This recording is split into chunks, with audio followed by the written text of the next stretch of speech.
Hello guys and girls of YouTube. It's been a while since I've done a video on the van. I've had a bit of a break from it, I suppose. Nothing much has changed.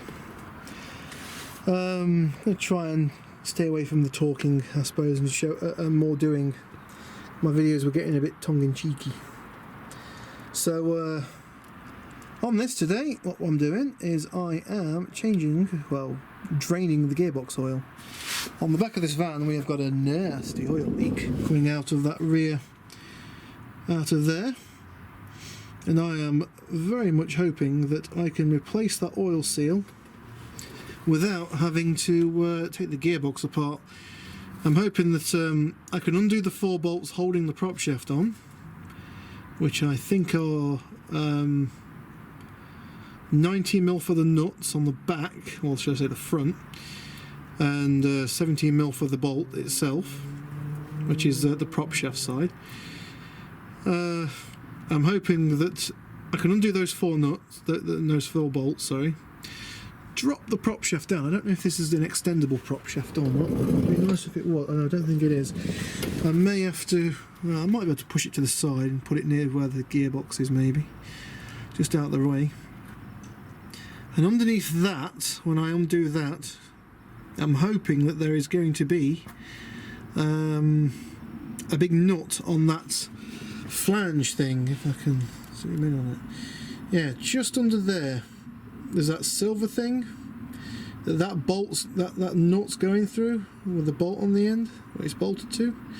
I'm hoping that there is that there's going to be a big nut inside that, connecting it to obviously the output shaft of the gearbox. I'm hoping that if I remove that and get a pulley drawer on that thing, if it doesn't come off easily, I'll pulley draw it off. I've got a nice hydraulic one I can use if I can get it on. I'm hoping that I will be able to replace the seal underneath that. Maybe, we'll see how it goes. First of all though, I have got to drain the gearbox oil, which there is a plug just there. You can get the torch on it, there we go, just there. And that plug to me looks like it's right at the bottom of the gearbox, and I'm assuming that that is the drain plug. It's at the lowest point. Well, it's not actually at the lowest point. This plate thing is the lowest point, but I'm actually intrigued to actually take that plate off and see what's inside. And the reason why I say that is because this gearbox does crunch really bad, and I would really like it if I can actually get in there and see what, inspect the actual synchros of the gearbox. It'd be nice, that. It doesn't look like it'll be able to take the end of the gearbox off. I don't know if you can do it while it's still on the van, but yeah. Anyway, I'm talking. Right, so let's get that plug there undone. It looks like it's never been undone in its life before, and I'm pretty sure this is running around on the original gearbox, so 130,000 miles. It may have been dealer serviced at some point in its life, but we got no paperwork with this.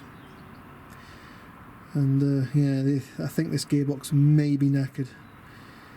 But we'll see. People tell me, I've read online, that if you replace the oil, apparently it's a miracle cure for these boxes. These boxes, I do believe, are made by ZF, which are generally really good gearboxes. But typical Fiat, or every Fiat I've got, so the 2 Fiat Pandas, the Fiat Cinquecento that I used to have, and I've driven a few Fiat Puntos, every single one of them had the 3rd gear crunch, and guess what? This van's no different. This has also got a 3rd gear crunch too. So actually it's 3rd and 4th on this, which is a bit crunchy. And if it does come to it where the gearbox is knackered, I do think there is actually a 6-speed box that you can get for this van, for the 2.3 litre engine, which is a manual box. This is also a manual gearbox, fully manual, which would be really nice to put on this, because obviously it's going to be used for driving long distance, with it being a camper van. It'd be nice to get that 6th gear. Of course, the engine's more than capable of going into a 6th gear, just to drop them RPMs down a bit, save a bit of fuel. Right, let's get on with it.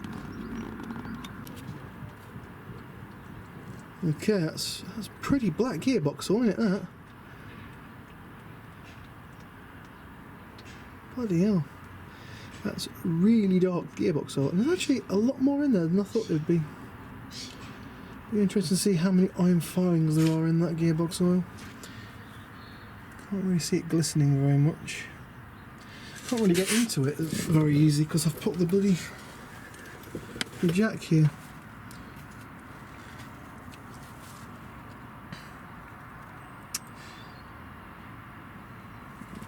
It's actually not too bad when you look at it. It's just a bit dark. I'll leave that draining out. So I can't get the engine running, just to spin the gearbox over a little bit. Try and flick off any crud and crap that's in there.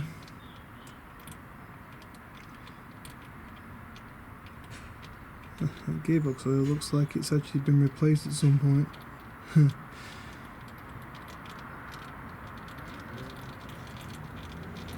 I don't know if I'm seeing metal particles there sliding in. If I zoom in, can I see it? Oh, crud. Focus.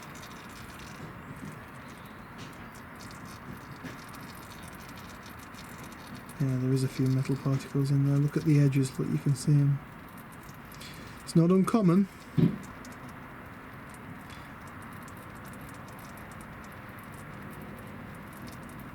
Looks like it's a problem that they've tried to fix at some point.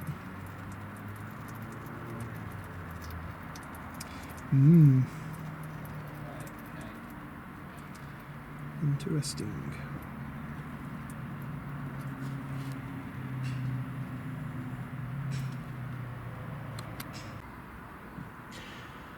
Okay, very sorry.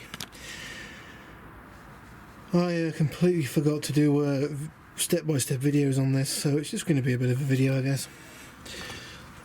Just to document. Whatever. So my suspicions were true. You unbolt the 4 bolts off here, they are quite stiff. They are indeed 17mm. 17mm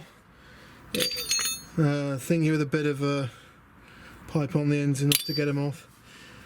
Thankfully they don't spin around by themselves, so you don't have to hold the nuts on the back, which is nice. But that can't be said for the centre prop shaft mount, which obviously you've got to put a bit of play in the prop shaft. Otherwise it doesn't come off. So let me just try and flick over a bit here. Should have jacked this thing up higher. Right, okay, where's the torch?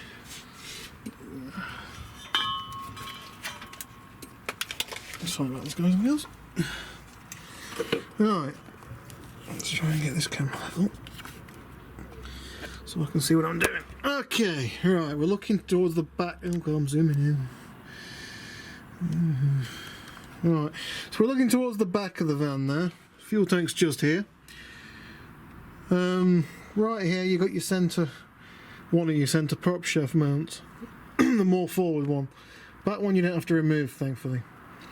I'll tell you something, this centre one's a pain in the arse enough. Because right there you've got the handbrake cable. And whoever designed this, they didn't make them captive nuts. Oh god. So you can see where I'm going with this, right? So you've got to try and find yourself a spanner and get it in the back. And I'll tell you something, dogs are going everywhere. And you've got to try and get this nut's not so bad on this side. Fuel tank side, that's dead easy, but the exhaust side nut, oh. Let's see if I can get in there a little bit with the camera and really show you. I can't really fit. No, I can't fit in there. The camera's too big. But there's not much space. You sort of have to do it above this and that dip there, just before the handbrake cable, so that bit in the middle. Not the bit coming upwards, just this between the handbrake cable and the bit coming upwards. You've got to get a spanner in that bit, down at an angle, and you just got to catch the nut with it. Now I managed to use, it's a 19mm nut by the way, it's also a 19mm bolt. I managed to use an adjustable, a very short adjustable that opened up all the way. Now, it's only short that, but that's how I managed to get in there with that thing. Didn't think I'd do it with that, but I did. It's the only spanner I've got that's short enough to get in there. I guess you could do it with a normal spanner. If you got one spare, you can grind it down a bit. You need it to be about that length, which I've got to show you. Nothing much really. One of the bolts. It's about that long. Nothing. Basically, the shorter it is, the better. Oh, look, my brother's back home. Cool, cool. So yeah, right. And the thing you guys all want to know, I suppose, is the prop shaft oil seal size for the gearbox on the 5-speed manual transmission with the 3-point. I can't get my words right. The 2.3 litre diesel engine, multi-jet diesel engine, not multi-jet, JTD diesel engine. Good old Fiat stuff. Right, let's have a look and see if we can figure that out. So this seal, I've had it out once already. I didn't look at it though, but I popped it out. It just popped straight out, nice and easy. Of course, the flange here. Oh yeah, and of course, to get the nut out the middle, the way how I did that. Let me drop it all everywhere. The way I did that was, that sits on there like that. Obviously with the seal behind it. That sits on there, something like that, yeah. I just got a spanner and wedged it between these two, diagonally between those two, and wedged it on the edge of this thing. So it was, these two bolts were this size of the spanner like that. While I undid it, and it's just a standard thread undo. There's no left end threads or anything like that. It's just standard undo. Undo the thread, comes straight out. 19mm bolt, and that's the bolt that holds it in. 19mm. This one actually had quite a bit of stuff on it, like Loctite stuff from the factory. Don't think it's ever been off before. There's some suspicious marks in this though, which looks like it may have been off before.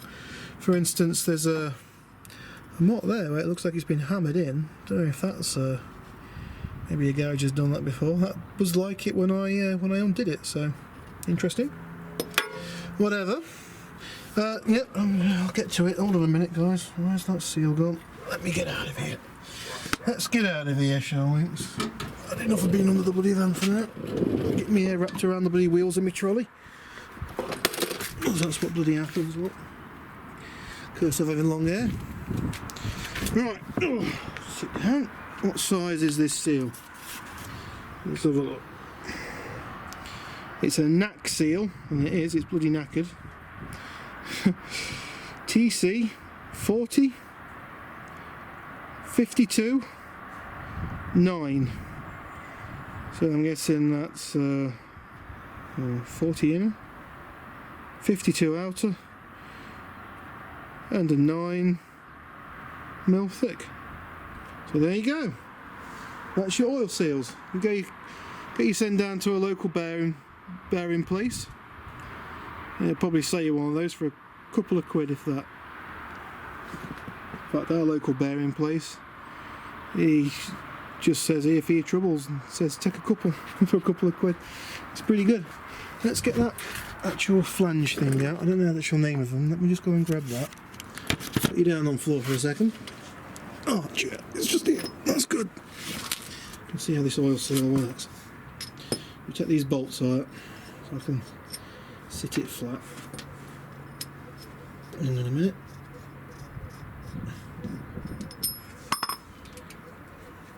Don't want to lose any of these bolts. They don't look like high tensile ones, but you don't know, do you? Not that they're hard to get on, I suppose. Right. And that just sits over there like that, and that is your oil seal. The oil seal actually looks like it's doing a pretty good job, so why it's leaking I don't know. It feels like it's sat on there pretty good. You don't know, it could be all sorts of stuff causing it to leak. It is a twin lip seal, I think.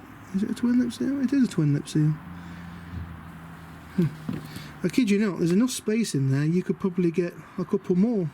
If you got the really thin oil seals, you know, like these, is it the 5mm thick ones? You could probably fit 2 in there, maybe even 3. You could even do it where it's got a left-hand twist. So as the prop shaft is spinning one way, it's throwing the oil back into the gearbox rather than... Obviously when you reverse, it's going to try to weep a little, but it won't because it's still got the seals. But it's just all things that you can get. There is a lot of gunk in that, look. So I reckon it's all the filings from the grinding gears that's caused the seal to slowly die a death. Because obviously, look at all that grit in there. Look. I don't know if you guys can see that on the camera. See all that silver gunk and grit? That's all bits of gear from over the years. Yeah. If we actually have a look at the sump plug on this, it's not the worst one I've ever seen, which is surprising for how much this bloody thing grinds. It's a bit furry.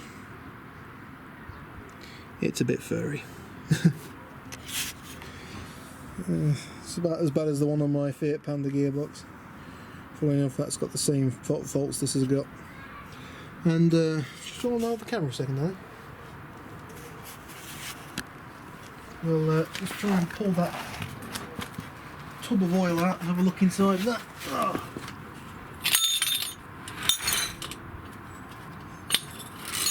I lost my bloody hat under here and all.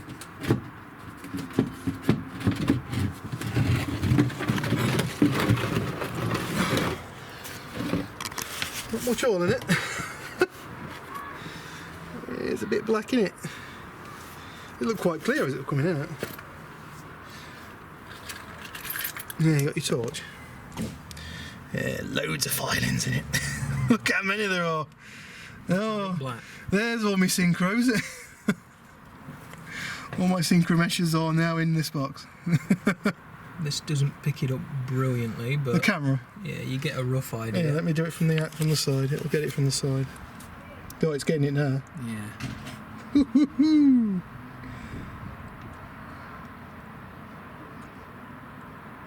Yeah. There's all my synchro mesh. Yeah. That's not much oil, is it? It looked like there was a lot coming out, but I guess that's... What would you say? That's about a litre? Yeah, I wouldn't say it was much more than that. Fiat Panda gearbox takes... It's 2.5. 2.4. Litre and a half. Yeah. But yeah, it's not much. Okay, right, that's how you get this damn thing out. I've been on this most of the day. Since about 10 o'clock this morning I've been on this. That bad, eh? But I did, which I grabbed it out of a skip at work. Trouble is, it's not really on the right voltage, but I did build myself a much needed tool. Yeah, this thing came out of a skip. It's been sat in water for most of its life, I think, because it's boy, has it got some corrosion. Look at that. I've never seen aluminium corrode so bad. Don't know what the hell that was sat in. Battery bin? Probably, yeah. But rusty inside, really bad inside. The bearing that's inside there was that sealed solid. I tell you something, I'd never thought it would run again. I'm not replacing the bearing in it, of course. I just keep thinking it until it goes free. I got it in the vice, whacking it with the hammer, the bearing, trying to free it up. Eventually it freed up, as you can see. It kept rocking it backwards and forwards until you get it to just to rock backwards and forwards. And then you've got it. Once you do that, you just keep doing it, keep spraying it with WD-40, keep going at it. Eventually it will turn all the way. Let's fill this up with grease. It actually doesn't sound too bad, to be fair.